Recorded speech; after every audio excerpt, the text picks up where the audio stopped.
dialogo in corso con la CEI, il 5 Matteo Zuppi sarà maestro per il Festival della Politica. Di cosa state parlando? Lei cosa ha detto alla CEI? Ma io ho dato totale e piena disponibilità affinché vengano sentite entrambe le campane e la campana d'autonomia potrebbe essere sentita all'interno a porte chiuse anche all'interno della CEI, magari ascoltando i nostri accademici che sono costituzionalisti, che sono fiscalisti e tributaristi, che potrebbero tranquillamente in una question time della CEI rispondere a tutte le perplessità e le domande, in modo tale che poi ovviamente il Cardinale Zuppi e i vescovi italiani possano farsi un'idea. C'è una posizione pregiudiziale secondo lei da parte della CEI su questo dossier? No, guardi, io in questa fase ci vedo che è legittimo che ci siano dei dubbi. Ovvio che se poi tu dichiari che è Far West, che è il cavallo di Troia o altre cose che ho letto, deduco anche che, anche se in buona fede non si sono lette le carte, perché se uno legge le carte capisce tranquillamente che non c'è nessun Far West e soprattutto non esistono cattolici buoni e cattolici cattivi, dove i secondi vogliono far morire di fame i primi. Molti dicevano voler leggere i reali contenuti.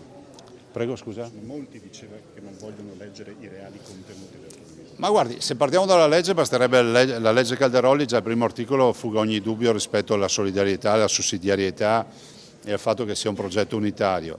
Dall'altro qualcuno fa confusione col termine differenziata, sembra che quasi differenziata sia qualcuno dare il turbo, altri no. Differenziata lo dice, è un termine utilizzato dai costituzionalisti per definire che ognuno può chiedere l'autonomia che desidera. Tant'è vero che Einaudi nel presentare la Costituzione il 1 gennaio 48 diceva ad ognuno dovremo dare l'autonomia che gli spetta. Considerate che nel 48 avevamo già la Sicilia che aveva uno statuto precostituzionale dove era già autonoma. Lei come lo vede questo scontro che si sta producendo nel Paese, cioè come un dibattito che può portare magari a dei miglioramenti della legge Calderoli oppure come un muro contro muro che, come dice qualcuno, spaccherà il Paese? Ma guardi, la legge è approvata, quindi non va modificata. Se qualcuno avesse l'accortezza di leggere bene le carte e attendere anche di vedere le proposte, capirebbe che siamo davanti a un grande processo di decentramento amministrativo. Poi non c'è peggior sordo di chi non vuole sentire, perché vedo che alcune fanno delle dichiarazioni che sono veramente monotematiche, sono sempre le stesse. Dalle stesse bocche ho sentito dire nel raggio di qualche secondo che è una scatola vuota e che è lo spacca Italia. Se voi riuscite a spiegarmi come fa una scatola vuota a spaccare l'Italia, vi diamo il premio Nobel. Quali tempi adesso? I tempi io penso che siano quelli, non conosco i tempi del governo, ma a breve giro di posta saremo sicuramente convocati per iniziare il dialogo e finalmente chissà che qualcuno si renda conto di cosa discuteremo, di cosa andremo a discutere, visto e considerato che il progetto è un bel progetto di decentramento amministrativo, dopodiché se ci sarà un governatore che rifiuta le ordinanze di deroga in caso di calamità naturale nella sua regione perché pensa che sia un oltraggio all'unità nazionale, vabbè, vorrà dire che non farà le ordinanze di deroga, le aspetterà da Roma, magari le farà in ritardo di 3-4 giorni rispetto ai colleghi governatori che ce le avranno. La prima cosa che utilizzerebbe lei di questa nuova autonomia?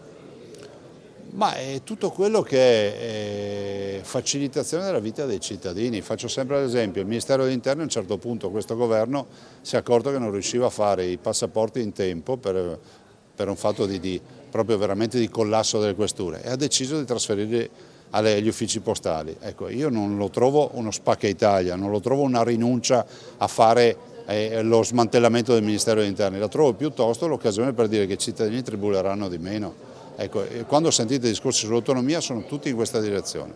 Per quello che riguarda invece la sostituzione dell'assessore al lavoro e all'istruzione, quali sono i tempi? Ma la nomina la farò, mi sono preso, ho voluto dare anche tempo alla Fratelli d'Italia per fare la giusta riflessione, la nomina penso verosimilmente prima, molto prima di fine mese la faremo. C'è una rosa di quanti nomi?